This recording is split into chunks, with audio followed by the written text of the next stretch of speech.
Assalomu alaykum o'rtoqlar. Men notebook oldim va video montaj uchun notebook va mana shu notebookni hozir sizlarga video obzor qilib bermoqchiman. Xullas, ushbu notebookni parametrlarini shuni ekranga chiqaraman, ko'rishingiz mumkin.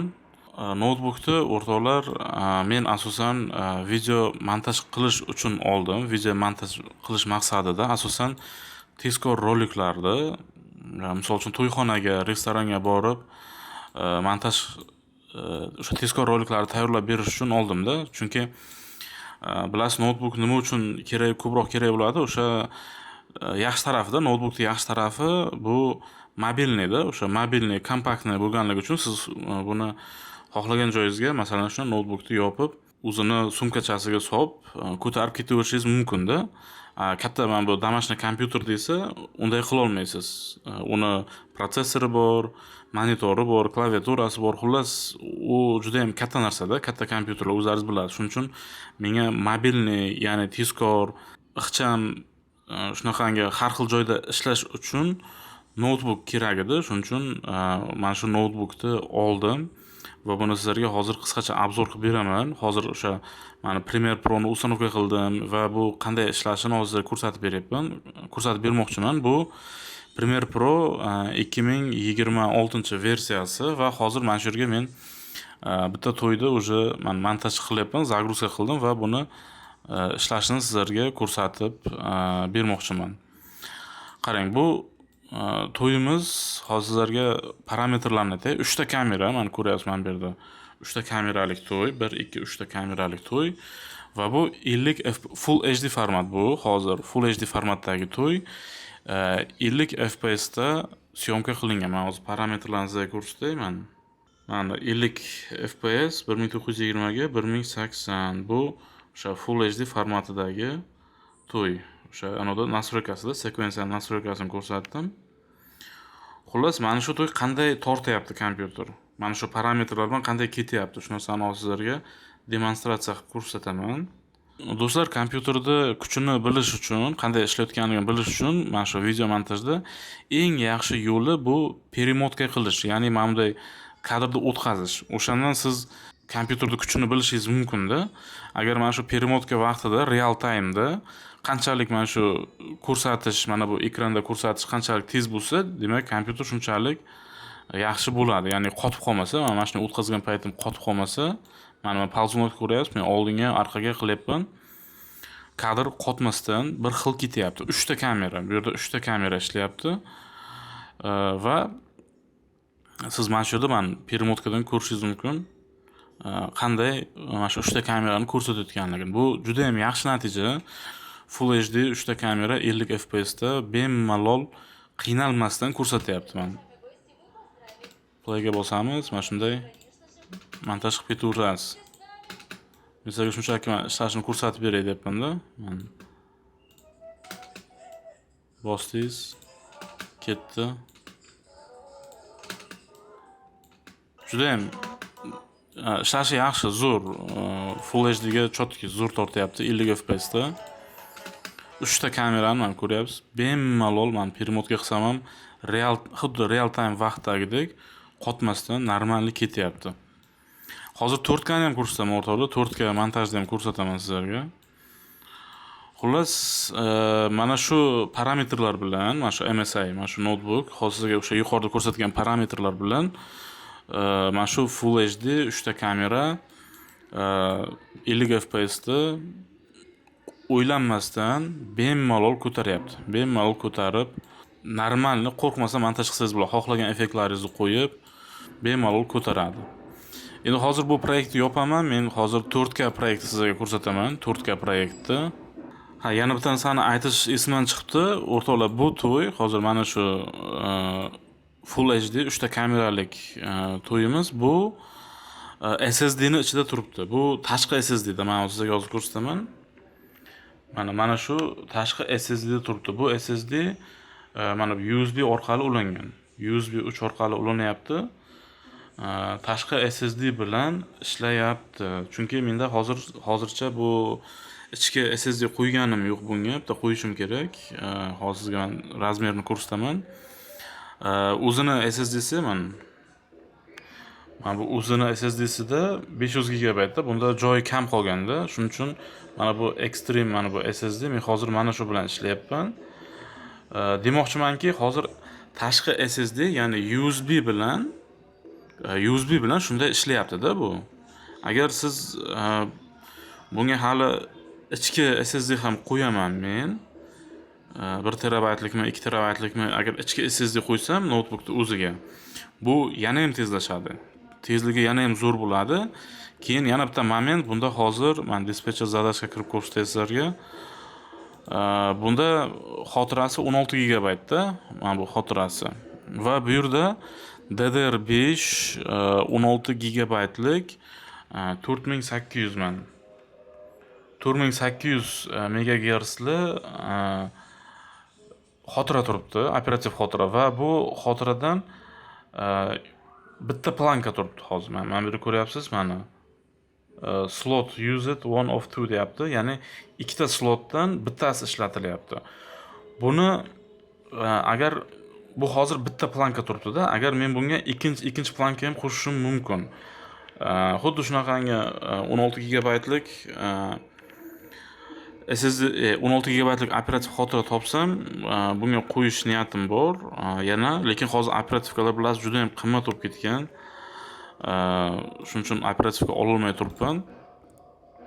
Agar yana bitta operativka olsam, yana bitta operativka qo'ysam, buni tezligi yana ham 30-40% gacha tezlashadi-da, ushbu notebookning tezligi. Chunki kompyuterlarda protsessorlar hozir operativ xotira bilan ishlaganda bir kanalli rejim bor, ikki kanalli rejim borda. Hozir bunda bitta kanal ishlayapti. Bitta kanalda sekinroq ishlaydi-da. Protsessorlar o'zini o'sha to'liq kuchi bilan ishlamaydi-da. Agar ikki kanal, duh kanalni qilsak, ya'ni ikkita planka qo'yilsa operativ xotiraga, buni tezligi yana ham oshadi, 30-40 barobargacha tezlashadi. Hali kelajakda nasib qilsa ozroq pul to'plasak olamiz operativ xotira. Lekin hozir afsuski operativ xotiralar juda ham qimmat bo'lib ketgan. Mana hozir o'rtoqlar, men 4K formatidagi proyektni ochdim. Men sizlarga hozir ko'rsataman sekvensiya nastroykalarini. Men sekvensiya nastroykasini ko'rishingiz mumkin. 3840 ga 2160 30 fps, ya'ni 30 talik kadrda olingan o'sha to'y marosimi. To'g'ri, bu yerda hozir 3 ta kamera emas, bu bitta liniyada mana ko'rishingiz mumkin. Mana bu bitta daroshkada terilganda, bitta daroshkada terilgan, lekin 4K formatidagi to'y. Bu narsa tezkor rolik edi. O'sha men sizga yuqori aytganimdek, srochniy rolik tayyorladim. O'sha 2-3 kun oldin to'yxonaga borib, o'sha srochniy rolikni kadrlarida bu. Men shuni sizlarga endi permotka qilib ko'rsataman. Mana qarang, permotka qilganimda qanday o'tyapti. 4K o'rtoqlar, bu eslatib o'taman, 4K formatda men bitta kamera, ya'ni bitta daroshkani shunday ko'rsatyapti permotkasini. Permotkasida ham muammo yo'q. Men ko'rishingiz mumkin.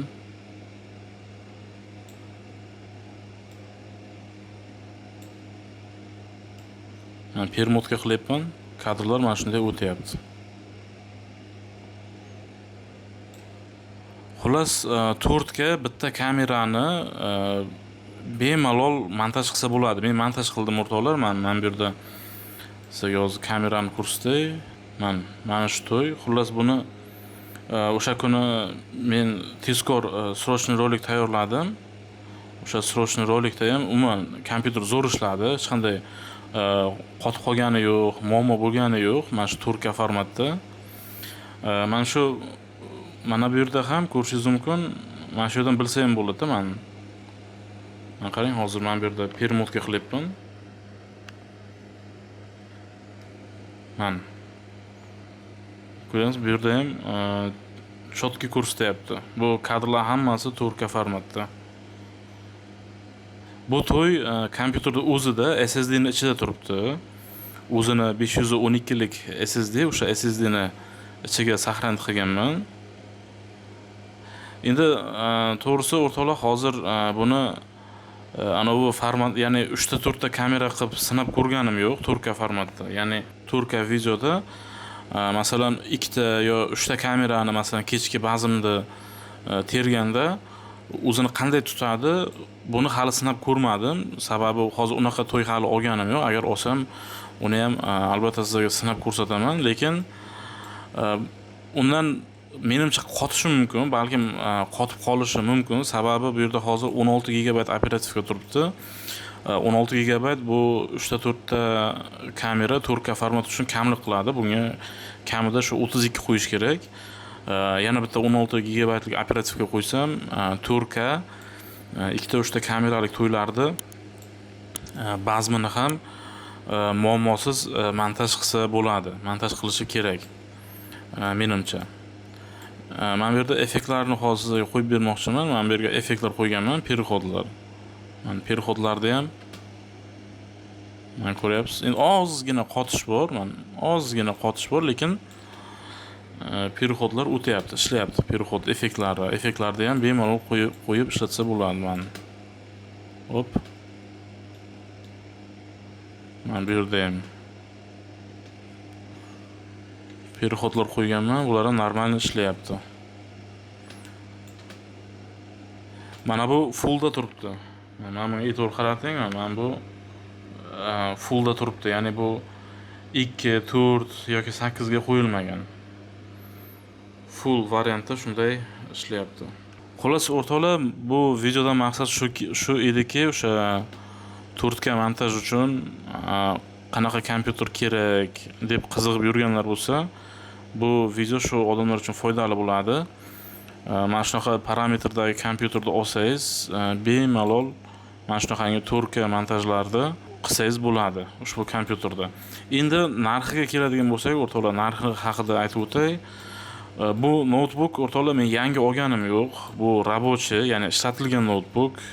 Taxminan 2 yillar bo'lgan. O'sha 2024 yoki 25 boshlarida olinganda bu kompyuter. Shu 2 yil ishlagan.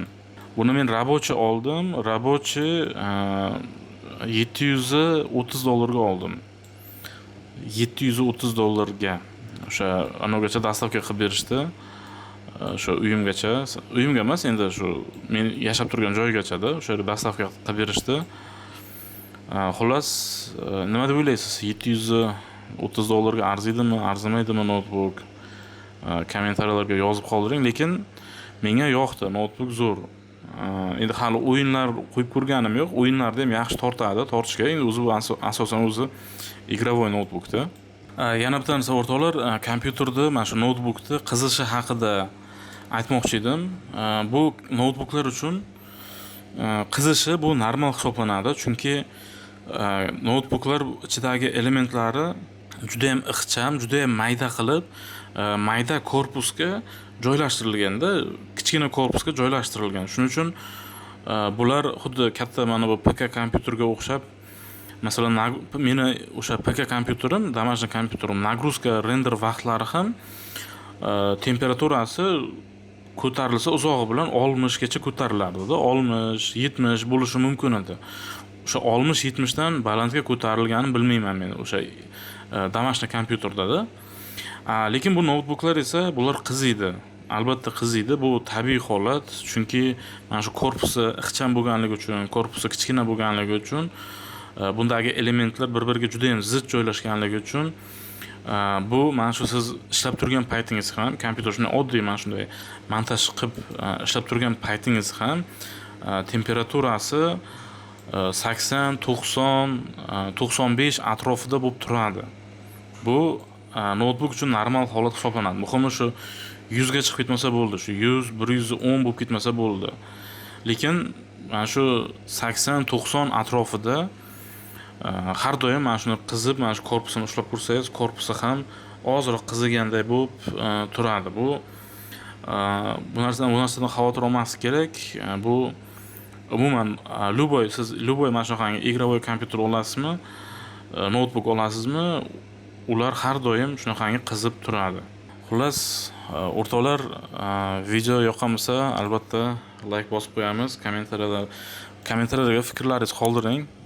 O'qib chiqaman, bular men uchun qiziq bo'ladi albatta. Yana nimalar haqida video qilish kerak, shu vaqtda yozsalaringiz gaplashamiz. Sog' bo'ling, salomat bo'ling, e'tiboringiz uchun rahmat.